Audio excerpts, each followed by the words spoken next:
എന്തിനാ ഈ തിരുനാവായ ഇഷ്യൂവിനെ കുറിച്ച് സംസാരിക്കട്ടെ? ഇത് തുടങ്ങുന്നതിന് മുന്നേ ഈ ലെഫ്റ്റ് സർക്കാർ പറഞ്ഞില്ല അവിടെ തിരുനാവായ മേള സംഭവിക്കാൻ പാടില്ല എന്നുള്ളത്. എന്താണ്? മലപ്പുറത്താണത്, ഇവിടെ കമ്മ്യൂണൽ വയലൻസ്. നിങ്ങളാണിത് പറയുന്നത്.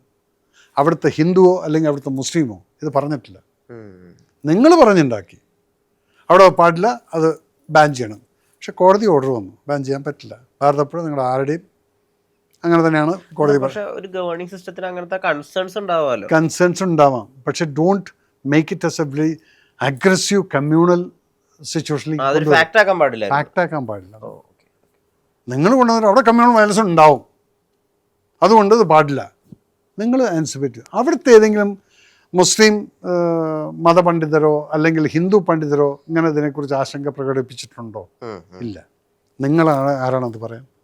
നിങ്ങളാരാണ് ഈ വിഷം മനുഷ്യൻ്റെ കേരളത്തിൻ്റെ ജനങ്ങളുടെ ഉള്ളിലേക്ക് കുത്തിക്കയറ്റാൻ? കാരണം നിങ്ങളുടെ അജണ്ട എന്ന് പറയുന്നത് ഇവിടുന്ന് വല്ലതും 10 വോട്ട് കിട്ടാൻ സാധ്യതയുണ്ടെങ്കിൽ അത് കളയണ്ട എന്നുള്ളതാണ്.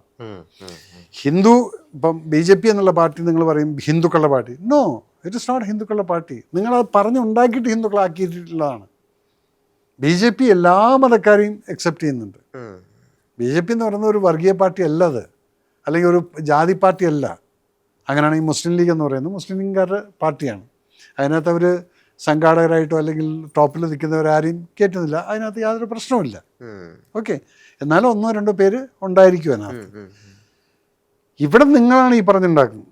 എന്നിട്ട് എന്തുണ്ടായി? തിരുനാവായയിൽ ആദ്യം കുറച്ച് പേര് ഫസ്റ്റ് ഡേ 1 ലക്ഷം, സെക്കൻഡ് ഡേ അത് കയറി അവസാനം 13ാമത്തെ ദിവസമായപ്പോഴത്തേക്കും നിങ്ങൾക്ക് അവിടെ ക്രൗഡ് കൺട്രോൾ ചെയ്യാൻ പറ്റില്ല. 13-14 ലക്ഷം ആളുകളാണ് ഒരു ദിവസം വന്നുകൊണ്ടിരുന്നത്.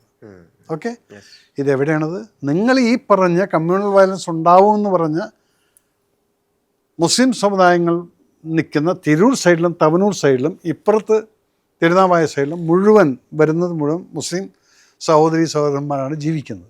ഇതിൻ്റെ ഉള്ളിൽ കൂടെ തന്നെ വണ്ടികൾ അമ്പലത്തിലേക്ക് പോകേണ്ടത്. അവരെന്താ ചെയ്തത്? അവരുടെ ഗേറ്റുകൾ മുഴുവൻ അങ്ങ് തുറന്നിട്ടു.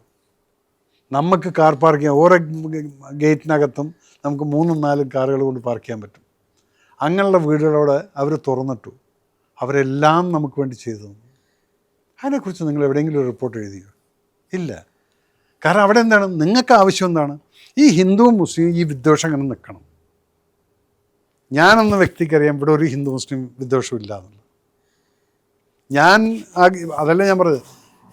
ഞാനറിയുന്ന എൻ്റെ സുഹൃത്തുക്കൾ ഞങ്ങൾ തമ്മിൽ സംസാരിക്കുന്ന സമയത്ത് ഞങ്ങൾക്ക് അങ്ങനെ ഒരു പ്രശ്നമേ ഇല്ല. പിന്നെ നിങ്ങളാരാണ് ഈ ലെഫ്റ്റിൻ്റെ അല്ലെങ്കിൽ മുഖ്യമന്ത്രിയോ അല്ലെങ്കിൽ ഇവരൊക്കെ ആരാണിത് പറയാൻ? കമ്മ്യൂണൽ എപ്പോൾ സംസാരിക്കും മതനിരപേക്ഷത ഈ ഒരു വാക്ക്, നിങ്ങളാരാണ് ഞങ്ങളുടെ മതത്തെക്കുറിച്ച് സംസാരിക്കാൻ? BJP പറയാറുണ്ടോ? BJP പറയാറില്ല.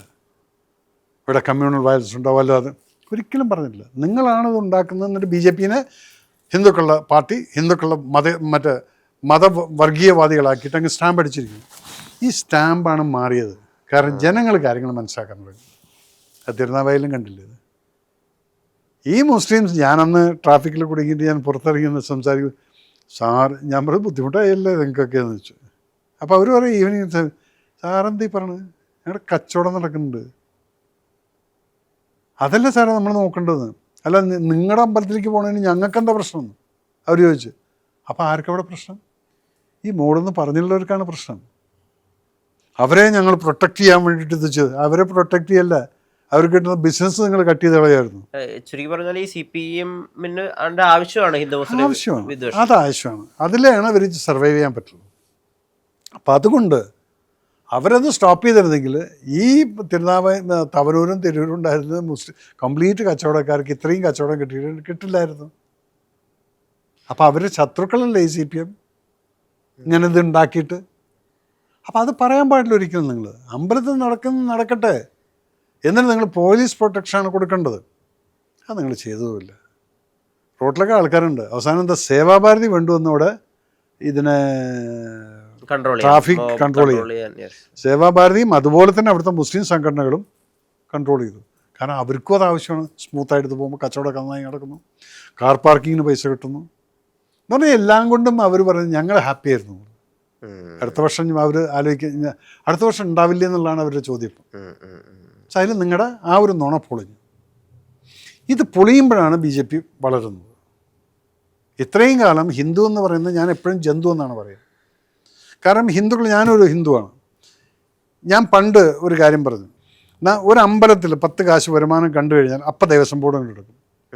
ഇതെപ്പോഴും നടക്കുന്നത് കമ്മ്യൂണിസ്റ്റ് ഭരിക്കുന്ന സമയത്താണ്. എന്തെങ്കിലും കാട്ടിയിട്ട് വരുമാനം ഇങ്ങോട്ട് എടുക്കുക എന്നുള്ളത്. ഈ ഭരണം അതെങ്ങനെയാണ്, ഗുരുവായൂരിനടുത്ത് മറ്റേ ഒരു സുബ്രഹ്മണ്യ ടെമ്പിള് ഇവർ ഏറ്റെടുത്ത സമയത്ത് അത് ഹിന്ദു ഗ്രൂപ്പുകളിലെല്ലാം ഈ പാർട്ടി ഗ്രൂപ്പുകളിലൊക്കെ അത് ചർച്ച ചെയ്തു.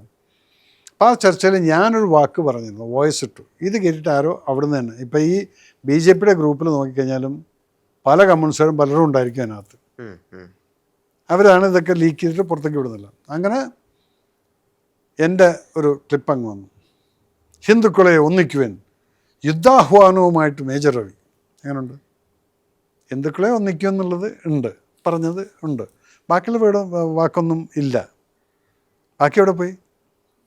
ഞാൻ പറഞ്ഞത് എന്തായിരുന്നു, നിങ്ങളുടെ അമ്പലങ്ങൾ നിങ്ങൾക്ക് പ്രൊട്ടക്റ്റ് ചെയ്യണമെങ്കിൽ അതിന് ഒരു മുസ്ലിമോ അല്ലെങ്കിൽ ക്രിസ്ത്യാനിയോ വന്നിട്ട് നിങ്ങളെ പ്രൊട്ടക്റ്റ് ചെയ്യില്ല. നിങ്ങൾ വേണം. അതിന് നിങ്ങളുടെ പ്രശ്നം എന്താണെന്നറിയോ? നിങ്ങൾക്ക് 56 ജാതികളാണ് ഒരു മതത്തിനകത്ത്. ആ 56നും ഒരുമിക്കണം എന്നാണ് ഞാൻ പറഞ്ഞത്. ഹിന്ദുക്കളെ നിങ്ങൾ ആ 56 നമ്പൂരി മുതൽ നായാടി വരെ എന്ന് പറയുന്ന ആ 56 ഉണ്ടല്ലോ, അതൊന്നിക്കാൻ എങ്കിൽ ഈ അമ്പലം ഒരുത്താൻ തൊടാൻ പറ്റില്ല.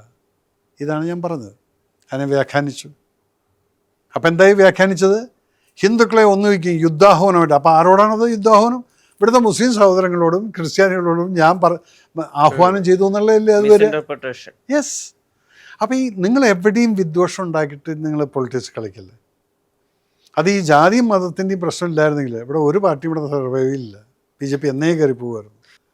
അപ്പം എന്താണ്, ഈ BJP ജയിക്കില്ല എന്നുള്ളൊരു ധാരണയുണ്ടല്ലോ, അതിപ്പോൾ മാറി. അത് ട്രിവാൻഡ്രത്തിൻ്റെ മുനിസിപ്പൽ അത് രാജേഷിൻ്റെ ആ ഒരു വരവും അവിടുത്തെ ഒരു ജയവും, അതിനും എഗെയിൻ ആൻറ്റി ഇൻകംപ്രൻസി വോട്ടുകളുണ്ട് അതിനകത്ത്. പക്ഷെ വാട്ട് എവർ ഇറ്റ് ഈസ്, അത് ഭയങ്കരമായിട്ട് കേരളത്തിലെ എല്ലാ BJP പ്രവർത്തകർക്കും അതുപോലെ തന്നെ BJPയോട് ചായ്മയുള്ള ആളുകൾക്കും മോദിയെ ഇഷ്ടപ്പെടുന്നവർക്കും ജോബ് ചെയ്യുന്നുണ്ട്.